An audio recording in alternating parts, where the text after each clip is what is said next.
नमस्कार, आप देख रहे हैं एएनबी न्यूज और मैं हूं आपके साथ विभा। आपनों उत्तराखंड के इस खास बुलेटिन में आपका बहुत बहुत स्वागत है। मुख्यमंत्री पुष्कर सिंह धामी देहरादून के रेंजर्स ग्राउंड में आयोजित श्रीमद् भागवत कथा में सम्मिलित हुए।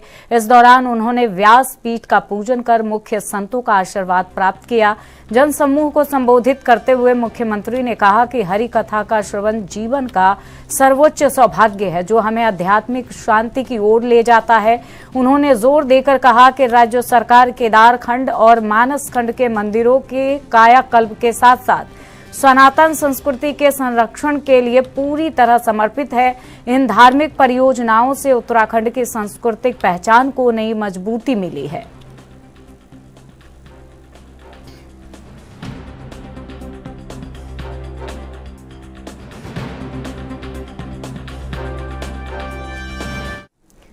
प्रदेश में एलपीजी की किल्लत की खबरों के बीच खाद्य एवं नागरिक आपूर्ति मंत्री रेखा आर्या बड़ा बयान सामने आया है। मंत्री ने स्पष्ट किया है कि राज्य में गैस की कोई कमी नहीं है। उन्होंने कहा कि प्रदेश में घरेलू और कमर्शियल सिलेंडर का पर्याप्त स्टॉक मौजूद है और उपभोक्ताओं को समय पर डिलीवरी दी जा रही है।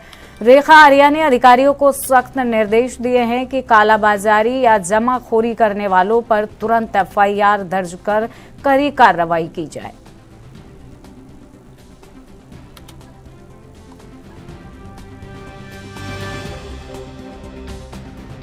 देखिए, मौजूदा हालात में आज के बैठक में जो मुख्य बिंदु मौजूदा हालात से लेकर अभी तक की अद्यतन स्थिति को लेकर जो है समीक्षा की गई है, जिसमें हमारे सभी 13 जनपदों के डीएसओ जुड़े रहे।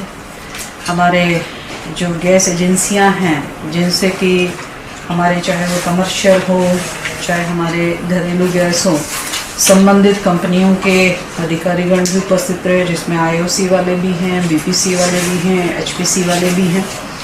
उनके साथ में भी डीएसओज डिपार्टमेंट और जो समीक्षा रही उसको लेकर पूरी तरीके से विषयों पे चर्चा की गई। हमारे यहाँ घरेलू गैस के जो कनेक्शंस हैं वो लगभग 35,55,559 हैं और हमारे जो व्यावसायिक गैस कनेक्शंस हैं वो 60,976 करीब हमारे गैस कनेक्शन हैं। देहरादून के डोईवाला से भ्रष्टाचार के खिलाफ खबर सामने आई है। सतर्कता विभाग ने एक सफल ट्रैप ऑपरेशन में उप शिक्षा अधिकारी और उनकी महिला सहयोगी को 1 लाख रुपए की रिश्वत लेते हुए रंगे हाथ गिरफ्तार किया है। यह मामला आरटीआई जैसे संवेदनशील विषय से जुड़ा है। इस कार्रवाई को मुख्यमंत्री पुष्कर सिंह धामी ने जीरो टॉलरेंस नीति का हिस्सा मान रहे हैं। मुख्यमंत्री ने साफ संदेश दिया है कि भ्रष्टाचार में लिप्त किसी भी अधिकारी को बख्शा नहीं जाएगा। इस गिरफ्तारी से सरकारी तंत्र में हड़कंप मचा हुआ है, वहीं आम जनता के बीच सरकार का भरोसा और मजबूत हुआ है।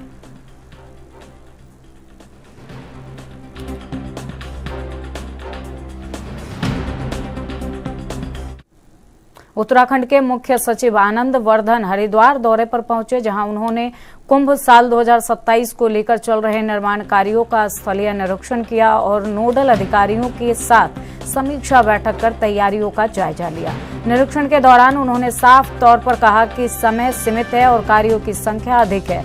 ऐसे में प्राथमिकता तय कर तेजी से काम करना जरूरी है। मुख्य सचिव ने घाटों के निर्माण कार्यों की प्रगति पर भी नजर डाली और अधिकारियों को तय समय सीमा के भीतर काम पूरा करने के निर्देश दिए। वहीं चारधाम यात्रा को लेकर भी उन्होंने तैयारियों की समीक्षा की और बताया कि यात्रा को सुचारू और सुरक्षित बनाने के लिए सबसे पहले ही सुविधाएं दुरुस्त की जा रही हैं। साथ ही चारधाम मार्गों और संबंधित व्यवस्थाओं का स्थलीय निरीक्षण भी जल्द किया जाएगा। प्रशासन अब समयबद्ध तरीके से बड़े आयोजनों की तैयारियों को अंतिम रूप देने में जुटा हुआ है। घाटों का भी है, क्या क्या पूरा प्लान रहने वाला है? देखिए, जैसा आप सबों को मालूम है कि 2027 में कुंभ होने वाला है, तो उन्हीं के जो काम स्वीकृत हैं या प्रस्तावित हैं उनका स्थलीय निरीक्षण संबंधित अधिकारियों के साथ आज किए जाने का प्लान है। किस तरह के निरीक्षण देखा है आपने, काम चले क्या है? अभी तो स्टार्ट किया है, लेकिन जो निरीक्षण के दौरान जो भी कोई सुधार या कोई इंटरवेंशन या कोई उसको बेटर करने की आवश्यकता है तो अधिकारी चूंकि स्थल पे जाते हैं तो वो एक अलग परसेप्शन मिलता है, अलग जानकारी होती है, उसके अनुसार फिर कार्यदायी संस्था को निर्देशित किया जाता है। तो वही आज मेन मकसद यही है कि कार्य जो भी हो रहे हैं कुंभ के वो अच्छे तरीके से और गुणवत्तापूर्ण और समय से हो। सर, क्योंकि समय बहुत कम है, ऐसे में क्या प्रायोरिटी बेसिस रहेगा या कोई नहीं, वो कार्यों की प्राथमिकता तो पहले से हम लोगों ने तय की है और उसी के हिसाब से कार्य करने की इच्छा भी है। एक समय सीमा भी तय की गई है, क्या लगता है कि समय से सारे काम पूरे हो पाएंगे? कोशिश तो यही है और हम आशान्वित हैं कि हम समय के पूर्व सारे काम हमारे हो जाएंगे। इसके भी तैयारियां हम लोगों की काफी पहले से स्टार्ट हो गई थी और सभी जो कंसर्न डिपार्टमेंट्स, स्टेक होल्डर, सबके साथ कई राउंड की बैठकें भी हो चुकी हैं विभिन्न स्तरों पर और उसका फिर हम लोग समीक्षा भी करेंगे आगामी कुछ दिनों में। प्लस चारों धाम में एक स्थलीय निरीक्षण भी किया जाएगा। उत्तराखंड सरकार कुंभ मेले 2027 की तैयारी में जुटी हुई है। उत्तराखंड के मुख्य सचिव आनंद वर्धन आज हरिद्वार पहुंचे और कुंभ मेला 2027 में हो रहे निर्माण कार्यों का स्थलीय निरीक्षण किया। इसके साथ ही उन्होंने नोडल अधिकारियों के साथ निर्माण कार्यों चल रहे समीक्षा बैठक की। उनका कहना था कि समय सीमित है और निर्माण कार्यों की संख्या अधिक है, लेकिन समय से पूरी निर्माण कार्य पूरे कर लिए जाएंगे। उन्होंने ये भी कहा कि उत्तराखंड आने वाले सभी श्रद्धालुओं का विशेष तौर पे ध्यान रखा जाएगा और उनकी यात्रा सुगम और सुरक्षित की जाएगी। हरिद्वार से एनबी के लिए अकील अहमद।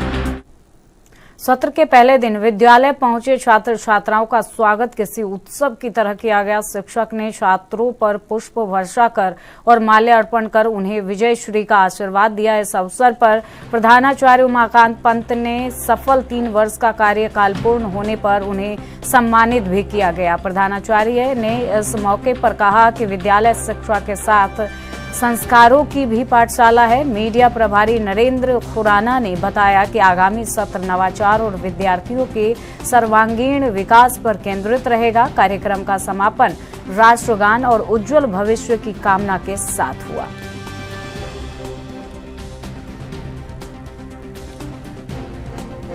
हनुमान जन्मोत्सव के अवसर पर आज पूरा शहर भक्ति में डूबा नजर आया।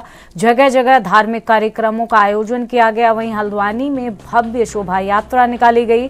शोभा यात्रा में सैकड़ों श्रद्धालु शामिल हुए। जय श्री राम और बजरंगबली के जयकारों से पूरा माहौल भक्तिमय हो गया। शोभा यात्रा में झांकियां आकर्षण का केंद्र रही, जहां भगवान हनुमान के विभिन्न स्वरूपों को दर्शाया गया। शोभा यात्रा काठगोदाम और हल्द्वानी शहर के प्रमुख मार्गों से होते हुए हनुमानगढ़ी मंदिर पहुंची, जहां विशेष पूजा अर्चना की गई। इस अवसर पर मंदिर में 291 किलो लड्डुओं का भोग बजरंगबली को अर्पित किया गया। इसके बाद श्रद्धालुओं के लिए जगह जगह भंडारे का आयोजन किया गया, जिसमें बड़ी संख्या में लोगों ने प्रसाद ग्रहण किया। हनुमान जन्मोत्सव के इस पावन अवसर पर पूरे क्षेत्र में भक्ति और उत्साह का माहौल देखने को मिला। हनुमान जो है हिंदू धर्म के अंदर एक शक्ति और ताकत के देवता माने जाते हैं। जो कोई भी सिद्धांत कहा गया कलयुग में जो हनुमान की पूजा करेगा उसे रामचंद्र जी मिलेंगे।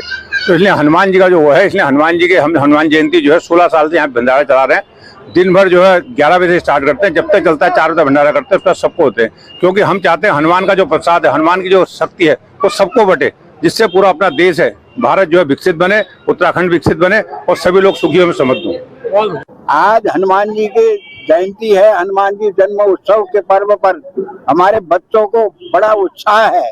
हम चाहते हैं कि आने वाले समय में भी ऐसे ही उत्साह बने रहें और कार्यक्रम करते रहें, भगवान जी का नाम लेते रहें और इसी प्रकार से आगे को रिद्धि सिद्धि भी बनी रहेगी। क्या नाम है आपका? केशव दत्त जोशी। मस्त लग रहा है, दुनिया को देख रहा हूँ, राम की मस्ती में हर कोई झूम रहा है और जगह जगह प्रसाद भी बांट रहा है, जगह जगह प्रचार भी कर रहा है। ऐसा हमारा हिंदू भाई होना चाहिए और हर घर में हिंदू का प्रचार होना चाहिए, जो हमारी परंपरा को, हमारे भगवान को, हमारी संस्कार को, हमारे माता पिता को, सबको लेके चलना चाहिए। और मेरे भाइयों, मैं तो बस इतना कहूँगा, सीताराम राधे श्याम और शंकर भगवान की सदा के लिए जय होना चाहिए, माता पिता की और सत्य की।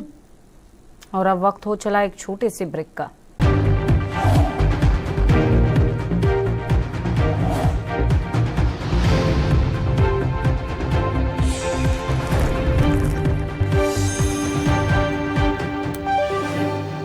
और ब्रेक के बाद एक बार फिर से स्वागत है आपका।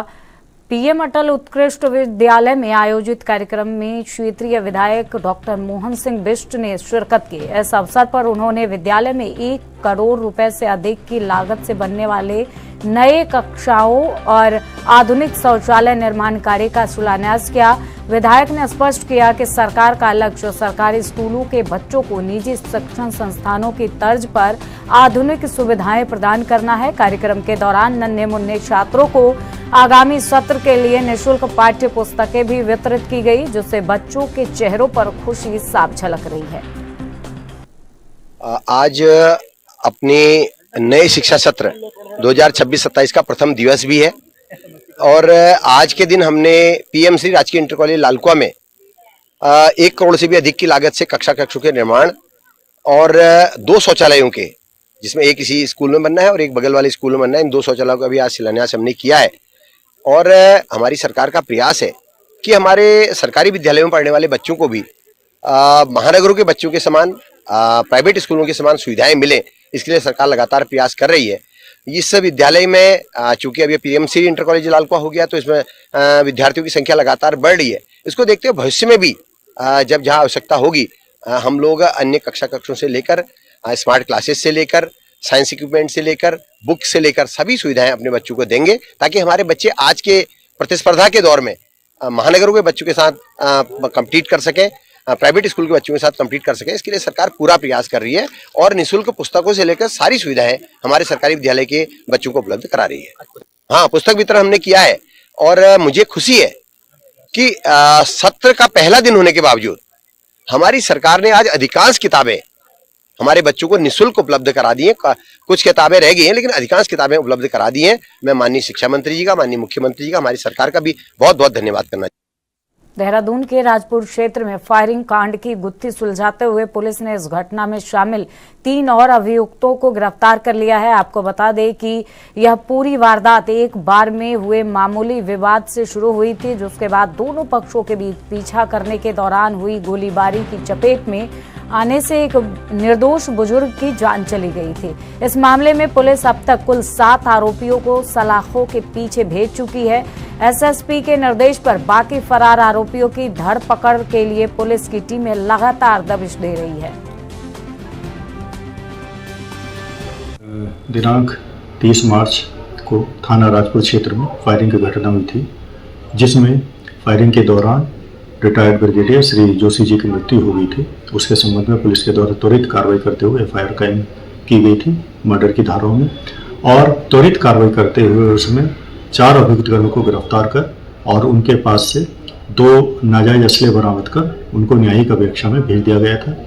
आज पुलिस के द्वारा इसमें जो टीमें लगी हुई थी अन्य अभियुक्तों की गिरफ्तारी के हेतु, उनके द्वारा सफलता प्राप्त की गई है और इस अभियोग में वांछित 3 और अभियुक्तगणों को पुलिस के द्वारा आज गिरफ्तार कर लिया गया है, जिनके नाम आदेश गिरी, एक समीर चौधरी और एक मोहित अरोड़ा। इन तीनों को पुलिस के द्वारा गिरफ्तार कर लिया गया है। इनको माननीय न्यायालय में पेश किया गया, जहां से इनको न्यायिक अभिरक्षा में भेजा जा रहा है। बाकी जो शेष अभियुक्तगण हैं उनके लिए हमारी कम से कम 6 या 7 टीमें लगातार प्रयास कर रही हैं उनकी गिरफ्तारी। चारधाम यात्रा को लेकर उत्तराखंड में तैयारियां तेज हो गई हैं। इस बार यात्रा को अधिक सुरक्षित और सुगम बनाने के लिए हेली सेवाओं में बदलाव की तैयारियां की जा रही है। यात्राओं की सुरक्षा को ध्यान में रखते हुए सिंगल इंजन हेलीकॉप्टर की जगह डबल इंजन हेलीकॉप्टर के इस्तेमाल पर जोर दिया जा रहा है। बीजेपी प्रदेश प्रवक्ता कुंवर जपेंद्र सिंह ने कहा कि मुख्यमंत्री पहले ही अधिकारियों को इस संबंध में निर्देश दे चुके हैं, ताकि पर्वतीय क्षेत्रों में उड़ान और अधिक सुरक्षित हो सके।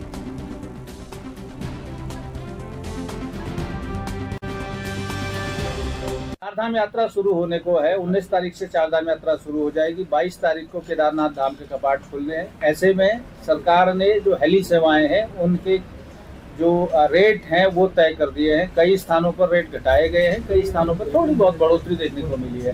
क्या लगता है कि इससे लोगों की जेब पर कोई फर्क पड़ने वाला है?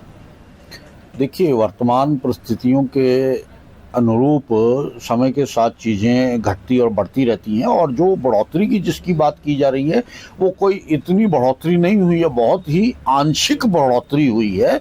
और उस आंशिक बढ़ोतरी को इसलिए भी ठीक माना जाना चाहिए क्योंकि माननीय मुख्यमंत्री जी ने पिछली बार हेली सेवाएं देने वाली कंपनियों को ये भी निर्देशित किया था कि उत्तराखंड के अंदर डबल इंजन हेलीकॉप्टर्स की अनिवार्यता की जा रही है। Double engine helicopter.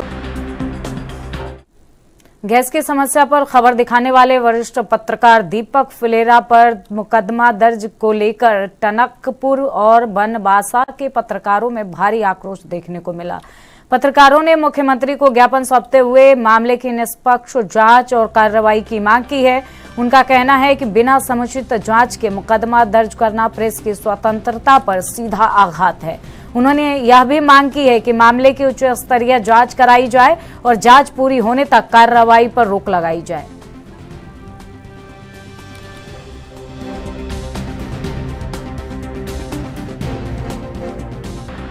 देखिए, ये उत्पीड़न का खुला उदाहरण है। आज टनकपुर बनबसा क्षेत्र के सभी पत्रकार यहाँ पर आए हैं और उन्होंने माननीय मुख्यमंत्री को एसडीएम के माध्यम से ज्ञापन भेजा है, जो यहाँ हमने रिसीव कराया है। विगत सप्ताह इस क्षेत्र के टनकपुर बनबसा क्षेत्र के और जो ऊधम सिंह नगर और चंपावत में कार्यरत हैं दीपक फुलेरा, जो वरिष्ठ पत्रकार हैं, और उन्होंने एक गैस की किल्लत को लेकर चकरपुर से संबंधित एक खबर दिखाई थी और वो खबर भी वीडियो खबर थी। उस खबर के बाद एक भाजपा नेता ने दीपक फुलेरा के खिलाफ एक तहरीर दी और उसमें बताया कि सरकार की छवि खराब करने का ये मामला है। लेकिन तहरीर देने के बाद 12 घंटे के अंदर ही खटीमा पुलिस ने इतनी फुर्ती दिखाई कि मुकदमा दर्ज कर दिया गया। ना उससे पहले कोई जांच हुई, ना किसी तरीके की पूछताछ हुई।